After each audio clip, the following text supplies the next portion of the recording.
Robin has been through hell and back. So what is he going to do when it's time to finally discover who he is?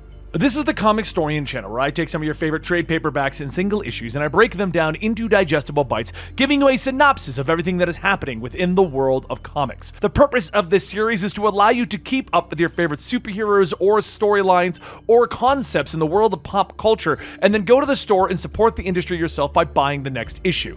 All the alterations that we make to the panels, text, and images are to prevent copyright problems, and all art is owned by its respective companies. Today we're going to be bringing you Robin issues 0 to 5. You see, Damian was brash during the Batman series, and he caused the death of Alfred, but not only did he cause it, but he watched Alfred die. During this, he was also leading the Teen Titans, and he almost got every single one of them killed. So after both of these events, he decided to quit being Robin, to quit trying to lead people, to quit everything. He was going to go discover who Damian Wayne was, and that brings us to Robin issues 0 through 5. Now, if you enjoy this video and you enjoy what we've done here at Comicstorian, consider giving this video a like and letting me know your favorite part in the comments down below. But let's get into it right here at Comicstorian. Robin. In the dead of night, in the rogue nation of Markovia, armed security on top of a building are knocked out within seconds. Inside, Talia al Ghul pours herself a cup of tea when she suddenly notices something. She tells the intruder that when they were 6 years old, they snuck up on a member of the League of Assassins and cut off his ear, just to prove that he would never hear them coming. She sensed them because they wanted her to. After a few moments of silence, Talia sighs, stating that they are just as theatrical as their father. The voice tells her, "I am nothing like my father. My father was a failure, a boy trapped in an alley. I am free." Damian steps out of the shadows. "I have come to take my role as the grandson of the immortal Ra's al Ghul, heir to the demon throne." Talia hugs him, telling him that it's good to see him. Though she respected his desire to explore his birthright to the Bat, she is disappointed. Her son finally returns, defeated. Damian tells her, "I have not come because of defeat. I reject the Bat." Talia asks, what does he have to show for it? He has no resources, no money, no home, no father, Alfred or the rest of the family to go to. Even those teenagers that he worked with are out of his reach. He claims to be free, yet he ran to his mother. How uninspired. Like a baby bird who tried to fly on his own too early, he went crashing down to earth. However, she is here to pick him up and return him to the nest. But first, are these assassins with him? A group of hooded men surrounded the two of them, and Damian says, "I just assumed that they were more of your guards." One of the men states, "Greetings, Talia, daughter of the demon. It is time to prove yourself to the League of Lazarus. You will be tested." Another assassin swings at Damian, but as he dodges, he asks, "The League of what?" Talia grabs her cup, throwing it at one of the assassins' faces, stating that she can tell him a bedtime story after they kill them all. The two begin to take out the assassins one after another, but as Damian focuses on his opponent, one of the assassins grabs Talia, holding a knife to her throat, telling her, "Your training will not be enough to stop me from drawing demon blood." Talia calmly stands in the man's grip, telling Damian to go ahead and kill him. What is he waiting for? And then Damian stares as sploosh. The next of the backup stories continues in Detective Comics 1034. Damian stares down at a pool of blood as his sword drips, and he adds to it as his mother says that he hesitated. His father's influence still poisons his actions. As she holds up the bloody knife used to kill her attacker, Damian says that he knew that she could take care of herself. He was distracted by their tattoos. It's writing. It's no language that he's ever seen. Their fighting style reminds him of the League of Shadows and Assassins, but different. And they called themselves the League of Lazarus. Talia sighs, telling him long ago the Demon's Head Empire had 3 classes: the League of Assassins, the League of Shadows, and the League of Lazarus. But the League of Lazarus rebelled early in her father's reign. This little visit was intended to send her a message. She has no interest in the League of Lazarus or their tournament. Damian says that even if he hadn't studied every detail of their family and empire in their archives, he's had access to the Batfamily's computer files for years. There is little that he does not know of this world. How was this kept from him? Why was the League of Lazarus kept from him? Talia begins to walk off, telling him that it doesn't matter. Come. Damian looks around, telling her that this is a case. Wait, what? What tournament? As the two reach the helipad, Talia says that Leviathan was stolen from her. Her family has lost control over the League of Shadows and the League of Assassins. Her father has fallen from grace. There are much larger things going on in the world that now requires her attention. It falls on her to rebuild their empire. That is her priority, and so it will be his as well. He will assist her, and she will not treat him as her son. That was her mistake in the past. He will be treated as any other assassin in her employ, a weapon in her hands. If he does that, he may live to the expectations that she has for him. It is time for him to choose which life he wishes to lead, that of the demon or that of the detective. Damian looks out the window of the helicopter as Talia goes on stating that he said that he left behind Batman's ways. Prove it. He'll be better off. Mother knows best. Talia looks back. She sees Damian has jumped out of the helicopter, telling her that she should have known better than to cage him. Do not let me down, my baby bird, my son. Damian lays on a slab, the wound in his chest quickly healing. As it heals up, he sits up in shock. I'm embarrassed for you, Ravager calls from the doorway, and Damian looks at her in shock. You wouldn't have died if you had just listened to me. Come on, let me give you a tour, she says to him, motioning for him to follow her out the door. As they walk down the beach, Damian realizes that no one can die on Lazarus Island. Ravager nods as she explains that it helps with the death tournament and allows people to show off their skills. Damian turns to see Flatline standing nearby. Don't go falling in love with the first girl who kills you, Pipsqueak. Ravager reminds her young friend. Love is for fools. I want a rematch. Damian grumbles quietly, but Ravager explains that Damian really wants to know the rules, which Mother Soul explained after he had his heart ripped out by Flatline. Mother Soul gathered all of the fighters and explained the rules. No matter how horrific the death, you will be resurrected, but you get 3 deaths and only 3 deaths. After each of you have died, the true tournament begins. Consider your first death a sparring match. If you wish to leave after your second death, no one will judge you. But if you die 3 times, your soul will leave you forever. Combat must only occur when the sun shines on Lazarus Island. The last survivor will become a legend and be awarded the greatest prize, immortality. Damian stops and turns to Ravager, a strange look appearing on his face. You're saying I don't have to hold back? He questions, and he suddenly moves fast, sharp batarangs in his hands as he leaps through the air. Game on! He shouts. The first 2 go quickly, with Damian kicking them apart, throwing knives into their throats. He keeps moving, with one of the fighters trying to run, but Damian lands on his head, driving his face into the ground with a sickening crunch. Batarang stabbing into a pair of the twins' foreheads, dropping them instantly, and as another tries to fight back, Damian flips and twists around him, reaching down, grabbing a hold of a katana. The others charge at him, trying to team up to stop his slaughter, but the blade flashes through the air, cutting them apart. Finally, Damian stops. He's barely breathing heavy as he looks at the carnage that he has created. I always feel better after a warm-up. He nods, tossing the sword at the ground by Flatline, staring at her, making the motion that he is waiting for her. She smiles, winking at him. Ravager shakes her head as she comes over, picking up the sword. Okay, Bird Boy, you proved your point. Everyone here knows that you're a real killer.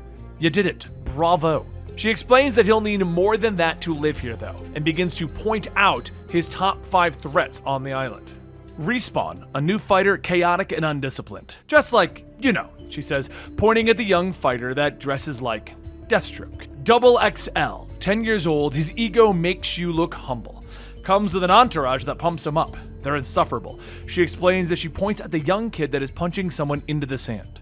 Flatline, Lord Deathman's new sidekick you've already met. Black Swan, former ballerina who now sees the art of killing as a dance. And finally, she points to Damian's biggest challenge on the island, Hawk.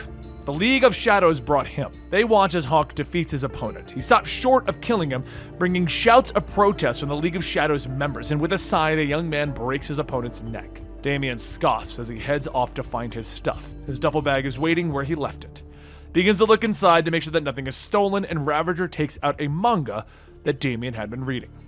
Wow, I always took you for an Art of War kind of kid, she jokes before he can snatch the manga back from her.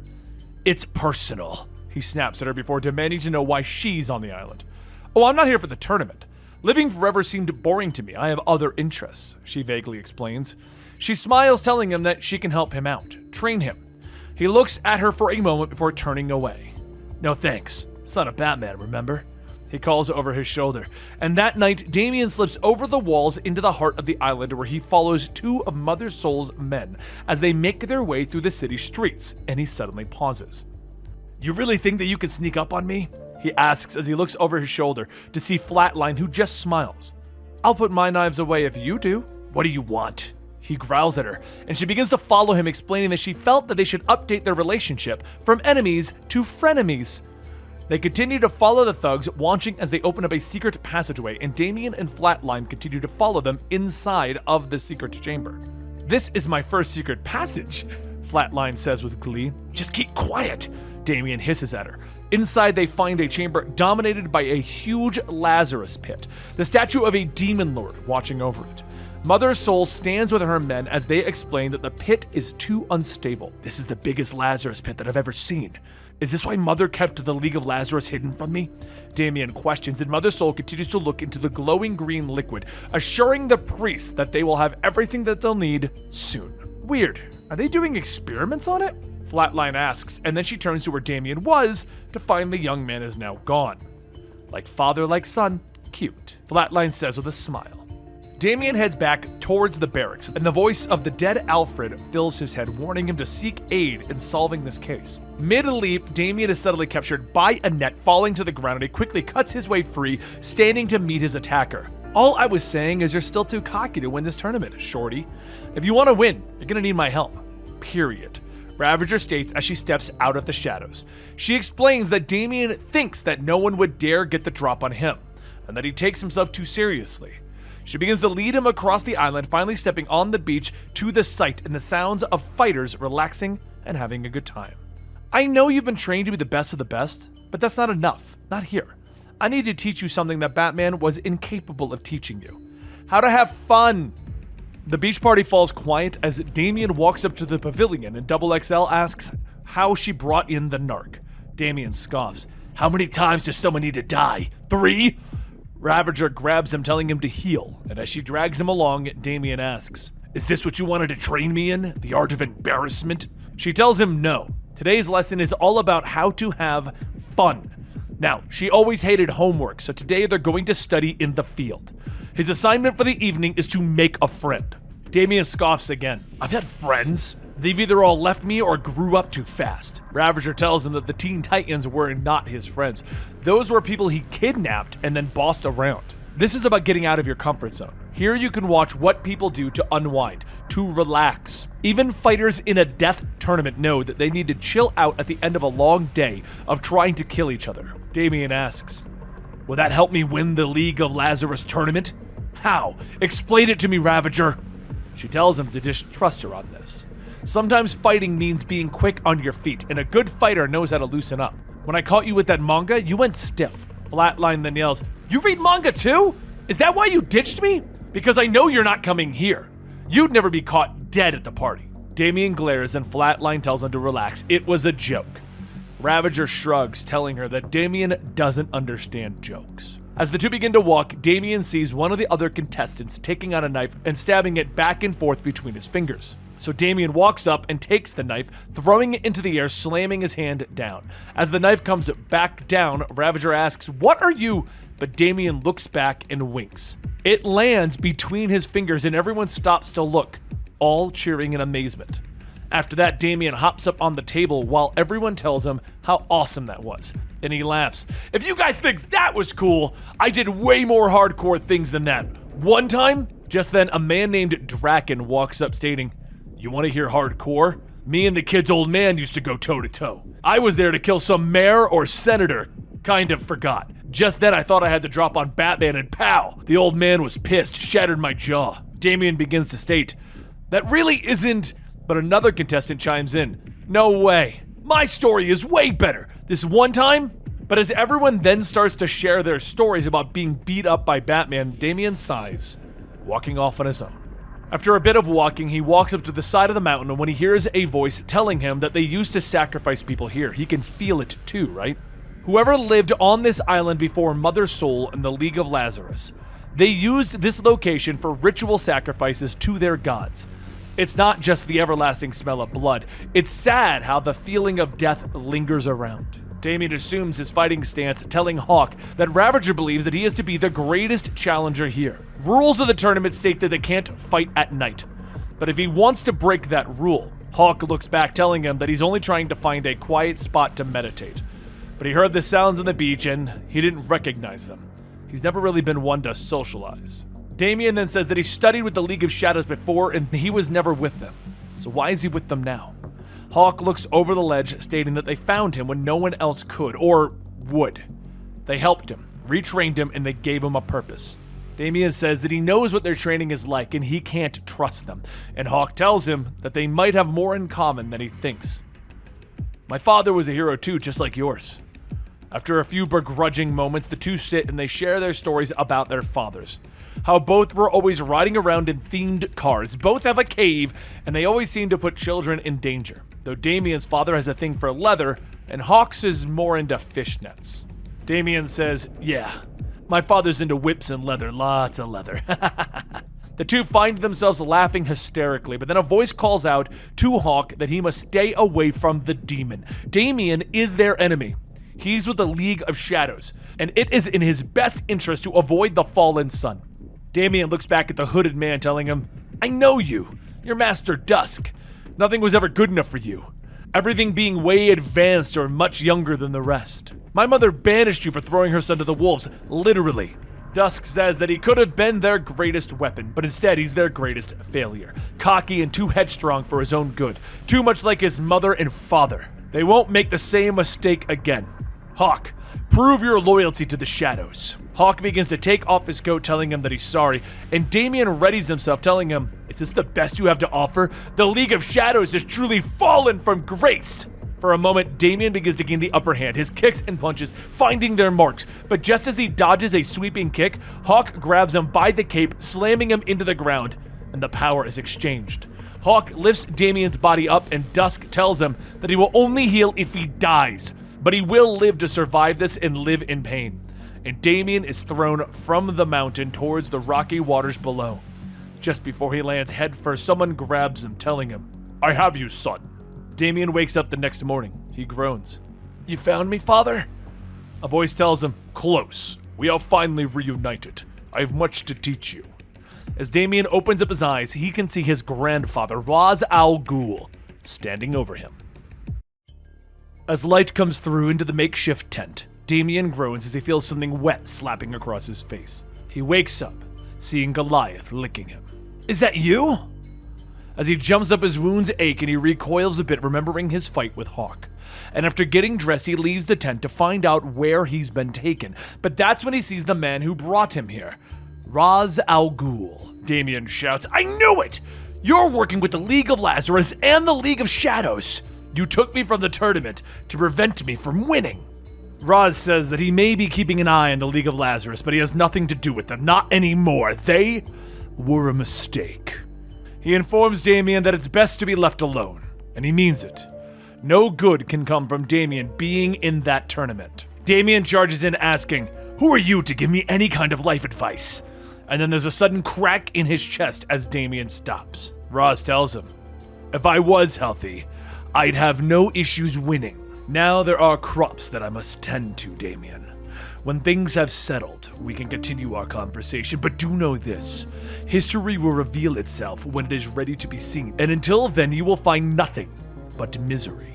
Back on Lazarus Island, Ravager continues searching for Damian, but with everyone not giving her any answer, she decides that it's time to call them. She ducks away into a temple to make her call when suddenly she hears something in a voice telling her that any communication with the outside world is against the rules.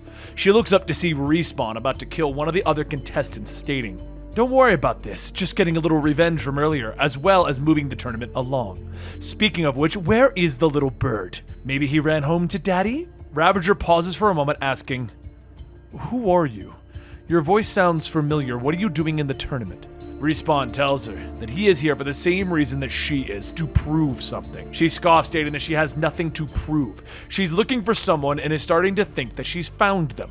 And until everyone dies once, the tournament doesn't, But with Ravager's back turned, Respawn takes his blade stabbing into her, and as she falls, Mother Soul tells the others to make sure the girl is resurrected tonight. The tournament begins at dawn. Over on the other island, Damian tries to hotwire Roz's land cruiser, but with not getting very far, he smacks it, yelling that this thing is a piece of garbage! Roz jingles the keys, telling him, "It'll be easier with these, but I highly recommend you not do this and allow yourself to heal." Damian jumps down shouting, "I don't have time to heal! Didn't your father teach you that there is so much more to fighting than the physical? If you wish to win this tournament, you must be training your mind. You focus too much on what the others think of you. Tune out the deafening noise. You must think more than the present. Not just your next move, but your opponent's next move. Learn patience, not to strike at every opportunity, but the right ones." As the night falls after a day of training, Damian asks, "Why are you here?" Roz laughs, telling him that his father and the outsiders beat him. "Sometimes to win, you must lose, but come, I'll show you why." As Roz points up, Damian says that he doesn't see anything, and Roz tells him, "The stars. Every year, humanity steals more and more stars from us. Toxic smog, trash, debris that obscures the origin of life itself. Society literally is blind to the truth of their existence. But when I come here, I can still see them. It reminds me why I do what I do, why I fought to save the world so many times. I learned from the Earth's greatest minds for hundreds of years, but my life's actions in the past had purpose, a purpose that I do not take lightly. And when I look at you, grandson, I see so much turmoil. Your heart is full of rage, too much for a child so young. I feel like the world is mine to protect, and I will not find peace until I have done so. That is my birthright and my burden. I will forever be my greatest enemy. The battle that you feel within is the most important one for your life." As Roz turns back, he doesn't see Damian, but then he notices his keys are missing. Goliath whimpers, and Roz pats him on the back, telling him, "Don't worry. My grandson is a demon and a detective, and greater than both." After making his way back to Corto Maltese, where he was originally taken to Lazarus Island, Damian notices a deal between the League of Lazarus and the League of Assassins. A League assassin asks, has Mother Soul chosen to live up to her end of the deal? The Lazarus assassins tell her that they have the resin, but where is the book? As an old tome is present, the League assassins state that the League of Assassins appreciates Mother Soul's respect for history. Damian begins to wonder what could be in that book that is worth giving up the key to immortality. But before he could act, he notices something. A group of people asking how did they miss him. Ravager's communication said. Damian turns around. "I knew I couldn't trust her. What do you want?" As Nightwing and the rest of the Batfamily catch up, they tell him, "It's time to come home, Damian." He takes off with Nightwing yelling, "Ravager contacted Jason telling him that you might be in trouble. We're here to help. Just stop and talk to us, Damian."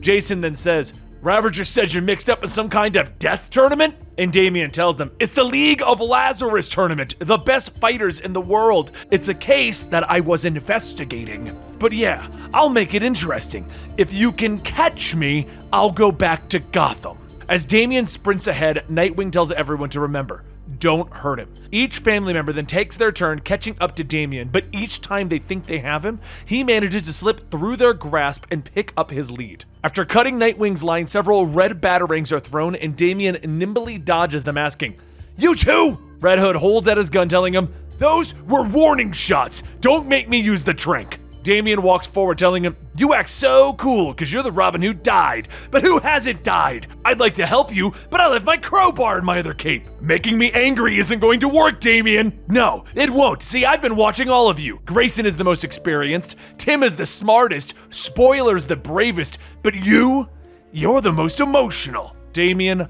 hugs Red Hood and then shocks him. "Sorry. It had to be done." Damian runs ahead to board the boat back to the island when settling Nightwing stops him.